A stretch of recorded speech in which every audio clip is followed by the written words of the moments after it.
En Radio Intereconomía, Amos de Casa, con Pedro Caballero. Hoy tenemos un programa muy, si os fijáis, diremos, muy educativo a nivel de libros. Tenemos la literatura, está por todos los lados. Tenemos aquí nuestro pirata con las aventuras de quién, Ulises el pirata. Tenéis que leerlo. Es que a mí me encantaría contaros cosas, pero hasta que no os leáis no os voy a hacer spoilers. No me hagas spoilers. Porque la novela es como yo he querido hacer una película que se pudiera leer. Entonces es como si te cuentan la película y no puede ser, ¿no? Esta semana estamos de libros porque como ha sido la fiesta también del libro. Ahí está. Pues entonces, fíjate que me pasó a mí de repente. Me acordé yo que digo, en un sitio de España regalan un libro y una flor, no quiero decir el nombre. En Cataluña, claro. Pues yo el día del libro, de repente dije, el día del libro, pues como todos los años el día del libro, pero dije, no, que este año es un poco mi día. Yo dije, ahí yo con mi libro, claro, yo ahí con mi libro y dije, es un poco. Y además ese día es un día muy especial, ¿sabes para quién? Para Norberto, porque Norberto ese día yo creo que es el día que más disfruta de todo el año, ¿no? ¿No es así, Norberto? La verdad es que sí, porque hay muchos sitios donde puedes ver libros, en kioscos, en stands. Por supuesto tengo el libro de Louis Livingston, que no tengo lugar para leerlo porque lo ha cogido mi niño y me dice que no me lo suelta. Jorge se le veía, además, fíjate que Jorge es el hijo de Norberto, que es un tío que dibuja y que es verdad, además hemos visto los dibujos. Es increíble, pero atentos a un día le vamos a traer aquí un día a la radio para que nos enseñe los dibujos y nos diga cómo los hace. Sí, pues vino a la presentación del libro y le firmé un libro y él me pidió, me dijo, hazme un dibujo. Fíjate, en la pues yo creo que no habrá nadie que te habrá pedido pasión, eso. ¿no? Es pasión. Sí, o sea, lo que... Es un tío especial. Y aparte es que el libro es muy visual, ¿eh? Sí, él lo ha hecho, él dice que está enfocado a la imagen, al cine, y es cierto, es muy visual. Claro, yo quería una película que se pudiera leer. Yo además se lo dije, ayer estuvimos hablando y me dijo que no lo habíamos hablado antes y me dijo Pedro, pues oye, que parece una peli. Digo, qué bien, pues has acertado porque, claro, de hecho cuando yo lo estuve escribiendo, yo tenía en la cabeza, en cada personaje, tenía el actor. Entonces yo me imaginaba de hecho llamaba, en vez de capítulos, yo interiormente los llamaba escenas. Ahí está. Entonces yo me imaginaba un actor y como no sabía ni cómo iba a acabar la novela cuando la estaba escribiendo, yo iba a matacaballo, empezaba un capítulo y no sabía ni cómo iba a acabar. Pues yo me imaginaba al actor y diría, ¿Lo veías? ¿Qué harías? Claro, lo veía y diría, ¿qué haría este tío? Además me decía Luis, dice, mira, el Jack Sparrow del libro Eugenio, decía que era. El mono, se iba diciendo diferentes. Sí. Yo le veo yo con pendientes y tal. Claro, sí, es verdad. Nos había situado a cada uno en un personaje. Porque no los conocía, si no había escrito la obra con nombre. Exactamente, ¿no? Porque si no te hubiera puesto seguro. Claro, seguro que habías puesto ahí mi nombre. De todas maneras, tengo que decir que el libro siempre va a ser mejor que la película, ¿eh? Eso sí. Por supuesto. Hablando de libro, Norberto. Bueno, que voy a deciros que tengo que daros la noticia que me han escrito de Estados Unidos para hacer la adaptación cinematográfica. Sí, enhorabuena. La adaptación por cierto, que eso va a ser va a ser un boom total. O sea, además va a ser la única película que haya un pirata con delantal. Fíjate. Eso sí.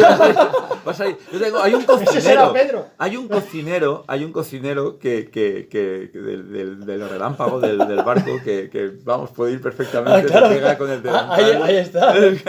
Norberto, nos vamos a mundo de los libros y hoy te lo he puesto como siempre fácil. Hoy me lo has puesto muy fácil. Me has dicho que hablamos de manchas. Y es que hablar de manchas y no recorrer la Mancha a lomos de un caballo huesudo, con un caballero que se le secó los sesos de tanto leer novelas, pues no puedo evitarlo, eso no puedo evitarlo. Así que hoy vamos a hablar de Don Quijote y de Cervantes, que es una figura muy, muy particular y muy, muy especial. Cervantes conocía la Mancha como la palma de su mano, porque estuvo 13 años después de mendigar puestos oficiales, porque ahora los grandes escritores, todo el mundo quiere que sean suyos y se los apropia, ¿no? Pero en su momento pues tampoco tuvo mucha suerte el hombre. Dicen que es catalán. ¿Ah, sí? Bueno, en cuanto a la partida de nacimiento, hay una partida de nacimiento en Alcalá, pero también es verdad que hay sus dudas, porque hay varios Miguel de Cervantes con distintas partidas de nacimiento que se llaman Miguel de Cervantes, incluso cuando él va a Italia, se supone que va a Italia porque hay un Miguel de Cervantes que en un duelo pues mata a un escribano real, pero eso está en duda. Ahora, el nacimiento, todo el mundo lo supone que es Alcalá. Que salía uno de estos flipados que iba diciendo que era Santa Teresa de Jesús era Colón, y todo el mundo la... Oye, ahora que has dicho lo de los duelos, si Luis Livingstone hubiera vivido en aquella época, se hubiera batido el duelo. Bueno, muchas veces.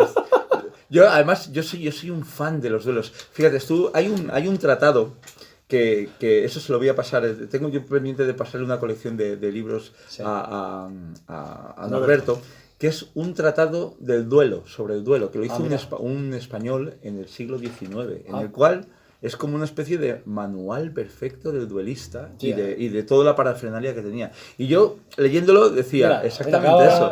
Yo decía, vamos, yo me hubiera batido, yo estaría ya... o no, depende de... Sí que los duelos estaban, pero tampoco se mataban lo que son los grandes duelos a pistola que hemos visto siempre, que contaban pasos, porque ellos se colocaban de tal manera, los oyentes no lo pueden ver, pero se colocaban de tal manera que el brazo cogía toda la parte del costado intercostal y la mano cogía la parte de la cabeza. Entonces no disparaban normalmente como disparaban, como los vemos en las películas. O sea, que no disparaban para matarse, vamos. Bueno, o siempre daba en la mano, o daba aquí, o daba en algún lado que no... Aparte que no eran... No, aparte los padrinos concertaban la cantidad de pólvora que llevaba la pistola. Entonces, según la cantidad de pólvora, te hacía más pupa o menos. Si llevaba unas pellizas, ellos se preparaban... Pero el marido en este caso, el agravado... ¿Por qué tiene que ser el marido? ¿Y por qué me miráis a mí? ya sabía, ya por lo menos, ya estaba limpio su honor. Sí, no pero bueno, hubo un tiempo que los duelos fueron prohibidos, porque, claro, llegaba un momento que el potencial humano que había, el buen potencial humano que pudiera haber en una sociedad, pues se perdía en gran medida. Sí. Tiene Joseph Conrad un libro que hablaremos algún día de ello, que es que se llama El duelo, que son dos duelistas del ejército napoleónico, pero son dos oficiales que están en dos compañías diferentes, pero como se odian, posiblemente por problemas de falda, porque todos los odios venían de ahí, terminan con duelos. Cada vez que se ven tenían un duelo, aquí, en Polonia, en Rusia. Pues mira, propongo ese tema para dentro de una cosa además de joven. Aquí en Madrid era en la Dehesa La Villa. En la Dehesa La Villa era el sitio donde se iba la gente a disparar y a tal. Hay unos bosques que todavía hay unos parques por allí, pues ahí es donde el sitio, y por lo visto, dicen las crónicas que había fines de semana que había superávit había cola. Claro, era el botellón de esa época, porque claro, todo esto estamos hablando y nos imaginamos gente mayor. Claro. No, esto eran muy de adolescentes. Pero imagínate la imagen, hay una máquina esa de numerito, el último para el duelo. Y luego los chinos, porque no había chinos vendiendo tiritas y cosas. Bueno, Norberto, hablábamos de la Mancha, de Don Quijote de la Mancha, hablábamos de ese duelo que has hecho ahí, que has metido por ahí, hablamos de Italia, hablamos de... ¿Qué más nos comentas? Bueno, pues como sabemos, el Quijote tiene dos partes. Yo soy un enamorado de la segunda parte del Quijote. ¿Los entendidos de libros en general? Porque es un libro bastante más completo como novela, como historia. La primera parte tiene historias, pero son historias un poco independientes, la historia de los molinos, porque inicialmente se supone que Cervantes crea los primeros capítulos como una novela ejemplar. Don Quijote sale solo, pero luego ya encuentra al personaje de Sancho Panza, que rellena la novela, no digo él solo, pero sí que con Don Quijote son inseparables, hacen un dúo eterno. Pero la segunda parte es mucho más completa Porque, primero, Don Quijote ya sabe que existe una novela, que eso es un invento de Cervantes. Es decir, Don Quijote sabe que hay una novela que habla de él, que se ha hecho muy famosa, y ya sus pasos van encaminados a esa novela. Cervantes ahí habla ya de los moriscos, habla de los bandoleros, y establece otro tipo de historias que mezcla fantasía con la realidad, ¿no? Como con las costumbres, ¿no? de la península época, de Barataria, sí. y es una novela mucho más completa. Luego surge nada más y nada menos que el Quijote de Avellaneda, que eso le tuvo que sentar como un dolor. Es como si yo mañana utilizo el personaje de Ulises Blin, que lo estoy pensando para una de mis novelas, con lo cual tendremos seguramente un duelo ahí, en la dehesa de la Lo que pasa villa. es que tú tienes todas las de perder. Yo tengo todas las de perder, Eso, claro. eso es verdad. Estás dando un oficial de... Claro. Bueno, depende del arma, ¿eh? Depende del arma, Si ya, es a garrotazos me gana, pero pistola y sables creo que no. ¿Ustedes salen? No, claro. Entonces, eso también le influye, el Quijote de Avellaneda también le influye y le impulsa a varias cosas. La primera es a darle otra forma a la segunda parte. Y a buscarla para darle una paliza. Y la segunda que yo creo que es que Cervantes tiene que matar a Don Quijote. Entonces se produce en esa segunda parte la muerte de Don Quijote. Y como buen hombre del barroco, un hombre del barroco no puede dejar que alguien muera loco. Es decir, claro, necesita que culpe sus penas, que pueda tener un acto de confesión, claro, como él mismo lo tiene. Hay una película así muy surrealista del Quijote, que me imagino que la habré visto. ¿Quién mató o quién la noche que...? De hecho, sí. sobre lo del loco, hay el epitafio de Don Quijote, que es: tuvo a todo el mundo en poco, fue el espantajo y el coco del mundo en tal coyuntura, que acreditó su ventura en morir cuerdo y vivir loco. Madre, Ese venga, es todo, el Eso es, aquí, es el final. Ese es el epitafio. Y es cierto que Cervantes hace que Don Quijote recobre la cordura. Y eso, para mí, yo creo que es importante. Sí. Es importante porque morir con la cabeza perdida, por lo menos tener algún recuerdo de la realidad.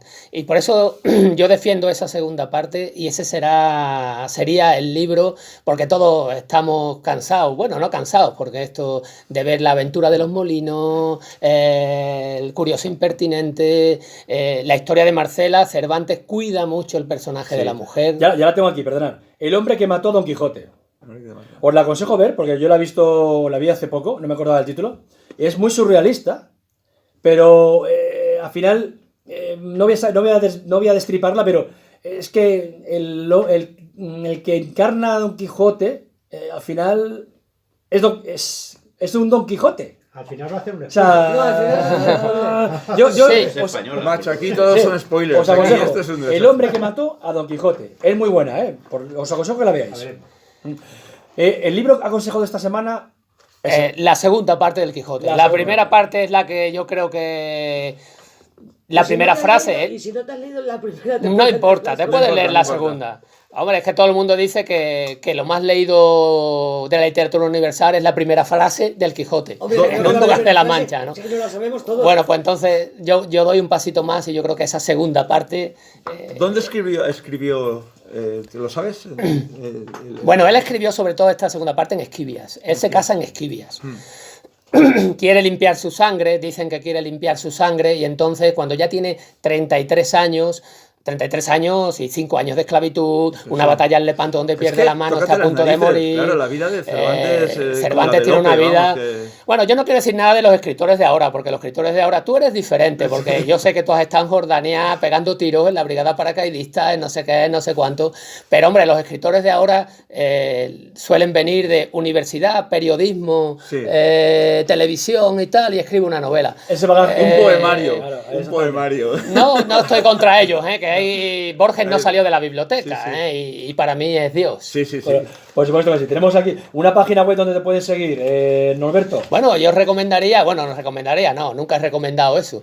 Pero tengo un blog que se llama El escritor, sus fantasmas, los libros y la noche, y ahí pueden ver pues comentarios sobre novelas, sobre poesía. Y yo os recomiendo que sigáis a Norberto en Twitter, porque pone unas cosas, no solamente las cosas que pone, sino las cosas que publica de otros sitios y sus viajes, cómo los enlaza los sitios donde va con la literatura, que es de verdad para seguir. Merece la pena. Norberto es como con Norberto Norberto Ruiz Lima saldrá. Norberto Ruiz Lima saldrá. No lo sé, no sé cómo me llamo en Twitter. Y sale directamente.